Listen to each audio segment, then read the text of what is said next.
Boxing is one of them sports that, like, you gotta work. Good. Good.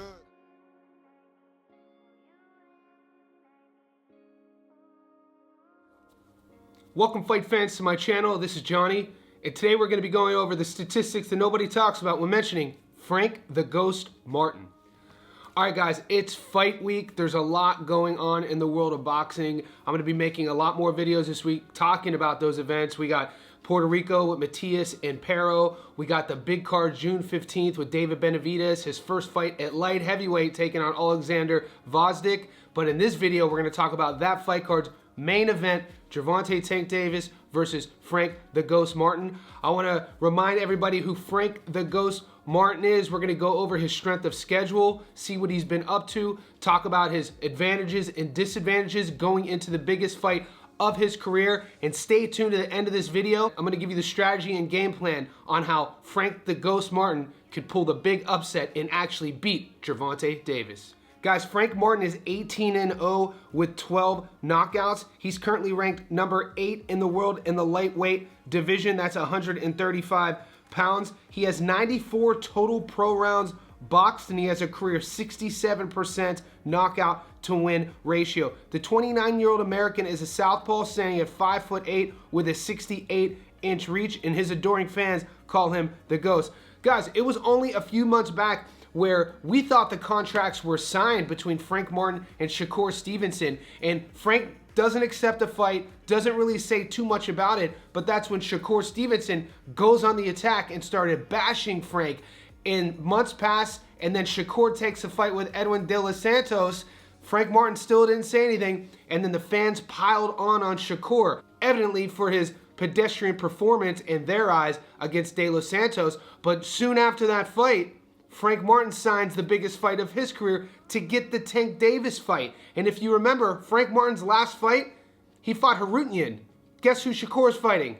Harutnian. So all in all, I feel this has worked out in Frank Martin's favor. Bigger fight, bigger showcase, bigger payday. Now let's talk about what he's been up to over the last 10 fights of his career. He last took on Harutnian, who was 12-0, UD in the 12th. Rivera was 24-0, UD in the 12th. Marinez was 19-2, knockout in the 10th. Dono was 24-2, knockout in the 4th. Kilcheski was 30-5, UD in the 10th. Perez was 13-0, knockout in the 7th. Lucky was 12-12, knockout in the 5th. Yanong was 10-4, knockout in the 4th. Upal was 10-29, knockout in the 2nd. Ventus 9-12, UD in the 6th. If we take all 10 of his last fights and add up his opponent's career win-loss record on the night that they fought Frank Martin, that record would be 173 wins with 66 losses, giving Frank Martin's strength of schedule of 72%. Over his last 10 fights, he's 10-0 with 6 knockouts. He's beaten 3 undefeated fighters. And guys, he only has 18 career fights. So we just rewound the clock, his last 10. And as you can tell, as we got closer and closer to that 9th fight, that 10th fight ago, you saw records at 12-24, 6-6. And this is common in boxing. As a fighter grows into his career, he gets tested, gets tested. And before you know it, a guy like Frank Martin, 29 years old, didn't pick boxing up until he was 18, is undefeated now, 18-0, and he gets the Tank Davis fight, the biggest fight of his career. There is no love lost between these two guys, between the camps. Frank Martin feels that he's in good hands with Derek James. We're going to see what the game plan is going into that fight. When you look at both guys stacked up side by side, statistically, nothing crazy jumps off the page. We must talk about Gervonta Davis's knockout to win ratio. Of his 29 wins, 27 are by knockout. They're both southpaws. That style power side is going to cancel each other out. Both guys are going to want to circle away from that rear hand, and both guys are going to want to set up that power. So it's going to become a game of who controls that front foot.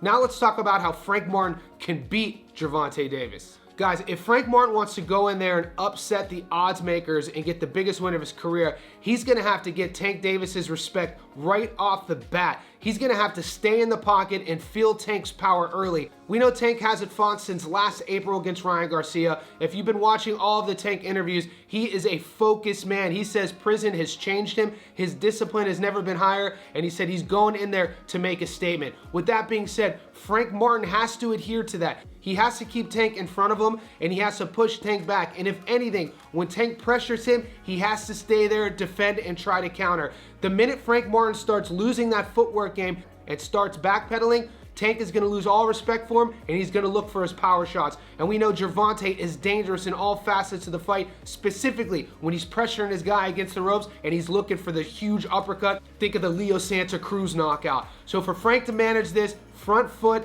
establish the jab, take some power shots from Tank early, show that he can't get hurt and keep his head off of that midline. He has to get to the mid to later rounds, and he either could get Tank out of there with his work rate. Gervonta isn't a statistical machine. He doesn't mind countering you because he knows he has that knockout power. Frank has to put it on Tank with his work rate. His output has to stay in the pocket and get Tank's respect early. And if he does all that, I wouldn't be surprised if Frank Martin wins this fight. Stay tuned later in the week. I'm going to do a breakdown of my actual prediction of who wins the fight. For now, let me know in the comments section below if you agree with me or disagree with me with how I feel Frank Martin must go about his work to beat Tank Davis.